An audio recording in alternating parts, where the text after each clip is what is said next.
Welcome to another video from Dr. Lock. So what we have here is a Euro cylinder. They go into the door this way. Now you can buy replacement cylinders. This key is cut by Mr. Minute, and notice how it gets clicky. Doesn't even turn that way. Turns this way, but sometimes a bit clicky. Anyway, it's going to be repinned, what we call a change combination, so a new key will work it, the old key won't. First thing we're going to do is count the cuts, 1, 2, 3, 4, 5. And we're going to check it here, 1, 2, 3, 4, 5. So now we get some replacement keys. Just get a general set, perhaps these ones.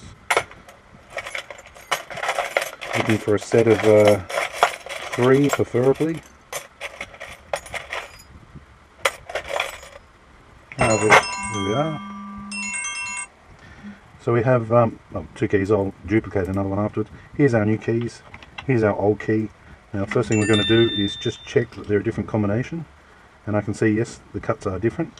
We don't want it to be bumped and all the rest. Now a lot of locksmiths, they just replace these because they're too lazy to change them, and I'm going to show you how we change them, because replacing can be done as well, but sometimes these cylinders are long for a reason, or they're they're particular to the door, the finish matches and things, so it can be a little bit easy just to change the pins in them. Now they are a spring-loaded cylinder, like all cylinders are, but they're a little bit different, these ones, and they're a little bit harder to actually get undone, and that's why some locksmiths just prefer to change them. And it's a bit of a lazy way just to exchange it. This is the better way of doing it, I believe. You can use the electric pick gun. Our cylinder is now picked. Flicking it round. This is what we call a Euro follower. What it's going to do is it's going to go in over the cylinder, hold all our top pins down, and I'll see if I can show you that. So there's the top pins being held down, and actually, if I'm lucky, I can actually use my phone and zoom in so I can give you a bit of an idea of what's going on in there. If you can see that, where's our light?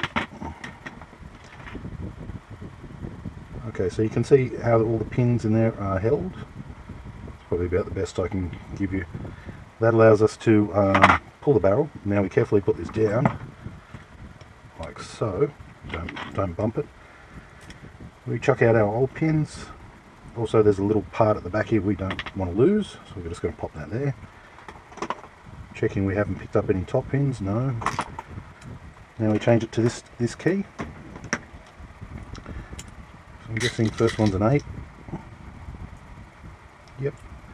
Second one's going to be a 9. Yep. We keep going through until we have our combination.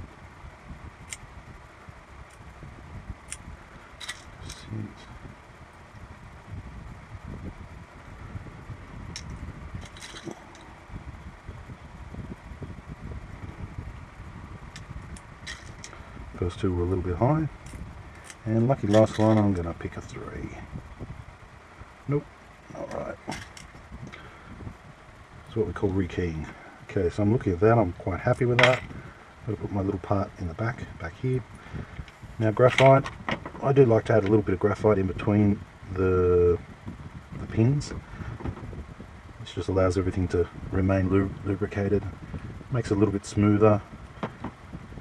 It's not necessary, but it's what I like to do. Now we've got our cylinder back in there. Rotate the tail until you feel it drop in. Keep pressure applied. Pushing on the circlip now, shiny side out. Okay, click, it's back in. Now we've got our cylinder upside down, so we're just going to push in all those top pins and rotate our cylinder all the way around. Should rotate. It's this circlip here that's holding it up, but that's alright. Click, click, click, I can hear it now. I can just dig out this second circlip. It's getting stuck on the cam, but that's alright, because here it is now, it's out. Okay, magic lock pick again. I feel so lazy when I use it, but it works.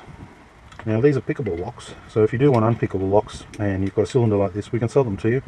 We sell multi-lock interactive, and you can just swap the cylinder straight out, and from there you'll have a lock that can't be lock picked in such a way.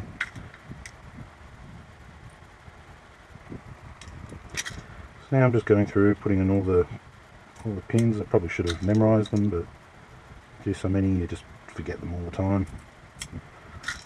Too many codes, too many pins, too many numbers. 5.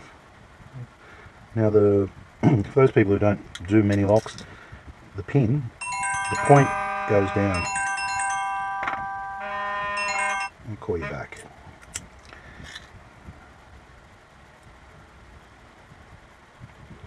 Now just having a look at it, I can see that some of them are a little fraction low, and we want all of these to be as smooth as possible. Now there is another trick here I can show you as well, which is called knurling. If you put a slight chamfer on the top of each cylinder chamber, it will make it a little bit smoother for the key, but will increase the tolerance of people being able to pick it. Makes it a little bit more sloppy. But on the inside, that's okay. It also helps if you get keys cut from people who can't cut keys very well. Some hardware shops and places like that, they don't cut them very well, and then you come home, you can't use your keys. So giving the lock a little bit of tolerance helps in those cases, but preferably we don't give it too much tolerance at all. We try and keep everything nice and tight. Now I've just put my cylinder in. I'm going to just clip on my circlip. Probably just do it with my hand, but might as well click, pushing it down, making sure it's right in there. Now we have to rotate the plug here. So I put in my pick in there, hold the top pins down, rotate it around, checking that circlip is in there, it's tight, checking my cam is there, not moving around, putting my key in, testing it, works good.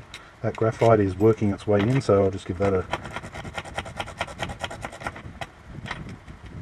feels good, feels good.